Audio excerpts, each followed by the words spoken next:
Arcade Heroes.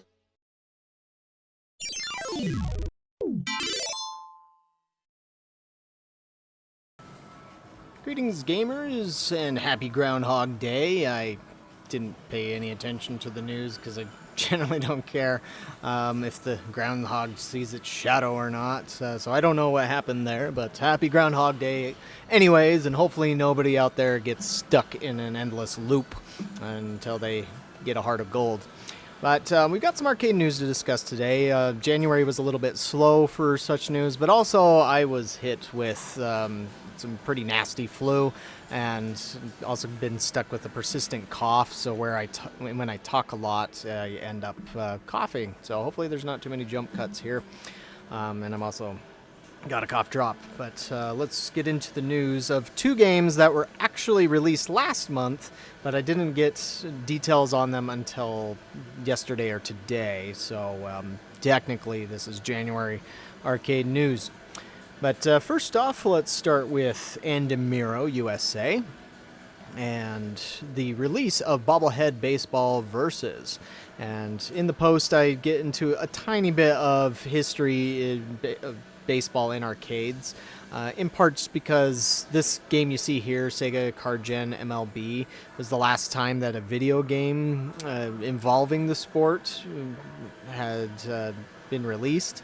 Up until Bobblehead Baseball, the single-player version, was released by Andamiro in 2022. But if anybody cares, I could do a more in-depth look at baseball in arcades. But if not, then I guess I won't waste my time. But Bobblehead Baseball Versus started shipping in the middle of last month. The main difference between it and Bobblehead Baseball is that it offers 2 players. And so perhaps if we zoom out a little bit here, can see that better, but the controls are slightly different. As far as the first one that Andamiro had this, it was still 3 buttons, but it was on this odd looking pedestal piece, I guess you could call it. And so here, instead of that, you just have regular arcade buttons that are laying flat on the panel, and of course for both players, so that one can pitch, one can bat.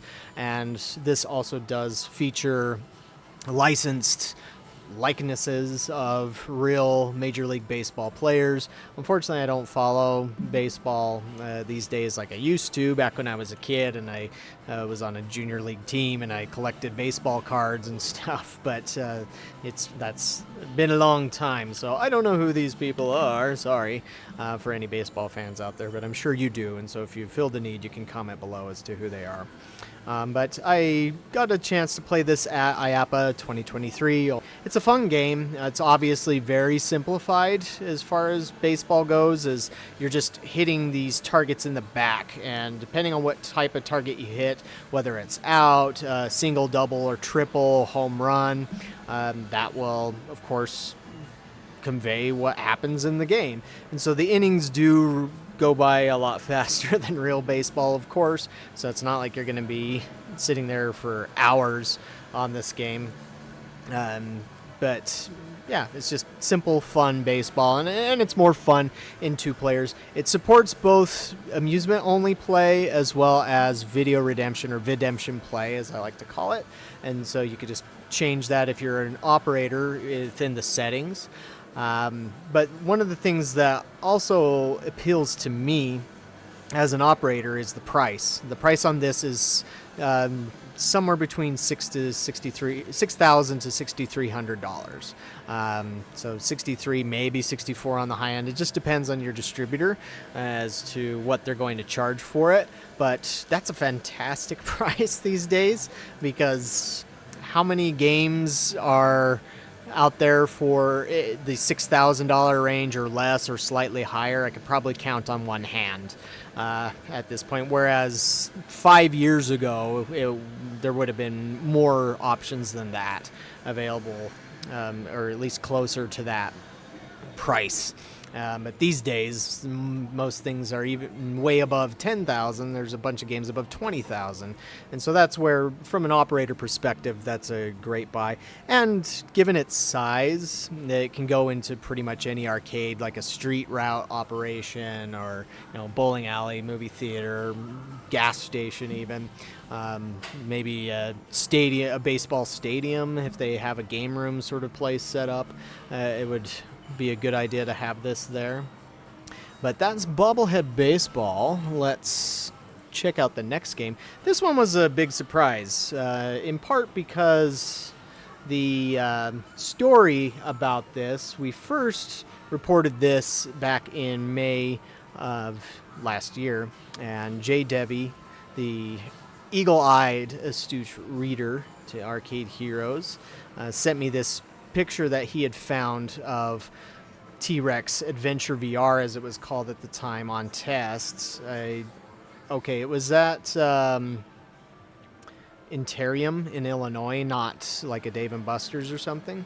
But Illinois is still Raw Thrills' backyard. But as you can see, this was using the King Kong cabinet. In fact, this was a prototype version of the King Kong cabinet, so they just must have pulled that out of mothballs and put the T-Rex Adventure kit into it, and voila, they had a game to test out. But what was really surprising about this is that A, it started shipping last month sometime. I didn't see any press releases or any announcements or anything. But B, it wasn't at any trade shows either. It wasn't at IAPA, it wasn't at EAG, it wasn't at the Turkey show called ATRAX, I think it is. So it didn't go anywhere, and it just suddenly showed up. In fact, I found it on Betson's website. They're a distributor for arcade equipment, and they had a description here, and I immediately sent an email to Raw Thrills to ask more details about it, which they kindly provided to me. And so I got this better looking photo. The one on Betson is heavily compressed. It's like, distributors and arcade manufacturers, please stop using JPEGs for game cabinets. When they get compressed, they just look so horrible. But here's a cleaner, higher resolution PNG file of that. As you can see from the cabinet, it's still using the King Kong design, but one thing to note, this is not available in a kit form. So if you have a King Kong of Skull Island VR machine, you cannot currently buy a kit to upgrade it with. You have to buy this dedicated. I also don't know what the price is on this one, but I would have to assume it's somewhere in the realm of King Kong. Perhaps it's a little bit less, just because it doesn't use a license. Initially I thought this was going to be a Jurassic Park VR arcade game, that they just weren't putting the Jurassic Park licensing on it yet, just to test it out and tune up the game to what they would need for a Jurassic Park one. But since it has no license and it's just dinosaurs, perhaps that allows them to charge a lower rate on that. The hardware features are all pretty much the same as King Kong 2, where you have two monitors. The top marquee is 55 inches, the bottom one is 43 inches. I believe during gameplay, each monitor will display what the players are showing, but that can also be changed in the operator settings, I believe. Somebody correct me if I'm wrong. If I get that incorrect, just look in the comments below if there's any follow-up corrections from Raw Thrills there on that.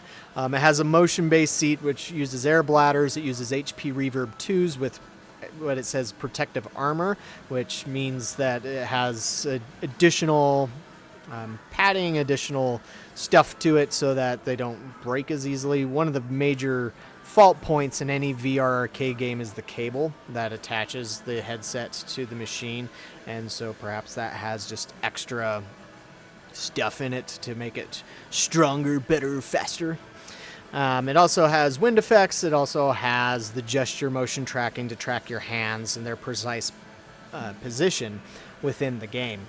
Now, for the game itself, this is where it's very interesting, and so I pieced this together from what Raw Thrills sent me, as well as what's posted on the Betson website.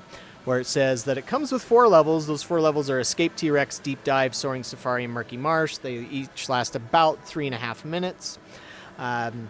But players get to go back in time to feed, pet, and ride prehistoric dinosaurs in this thrilling VR adventure. Fly through the sky and soar on a Quetzalcoatlus, dive into the deep ocean to swim with a Mosasaurus, and race alongside the ravenous T-Rex in the jungle.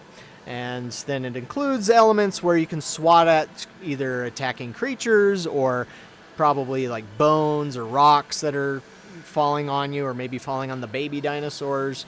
And then it has, this is where it gets interesting, whimsical scripted interactive events such as feeding dinosaurs, hatching dinosaur eggs, holding baby dinosaurs, and playing with turtles. So that is almost sounds more like edutainment, almost like they're aiming it at dinosaur museums. Now, where I'm in Utah, we have no shortage of dinosaur museums because we have lots of pieces of land where you can find dinosaur bones. In fact, once when I was camping, I found a fossil on the side of a river, just at random. I mean, it wasn't like a dinosaur leg or anything. It was just like, I think a troglodyte or something. But it was still cool to just find that and not in a museum or something. But yeah, that you get to interact with dinosaurs and kind of take care of them, see baby dinosaurs. That's very different for what Raw Thrills normally does, which is generally fast action, lots of action, either racing or light gun shooting sort of stuff, not petting the dinosaur, or a dinosaur petting zoo, or a virtual dinosaur petting zoo. But I could totally see this game showing up at one of the dino museums near me, or down in Moab, Utah, or out in Vernal, Utah, where there's lots of dino stuff. I would assume if the price is right, then perhaps a dino museum could grab it. But obviously it's still made for arcades to have, and FECs and such. But if anybody's been wanting to add something like a dinosaur museum to their repertoire, perhaps this is the way to do it without buying a gigantic dinosaur statue or animatronic. Now, at IAPA, there's always dinosaur animatronic robots, which are really cool to look at. I just have never thought about actually putting one into my place. Not that my place has any dinosaur theme to it. I need more space stuff. But anyways, yeah, 2 games that are now available for arcades, this one in particular being quite the surprise. What do you think about them? Let me know in the comments below, and we'll catch you on the next video.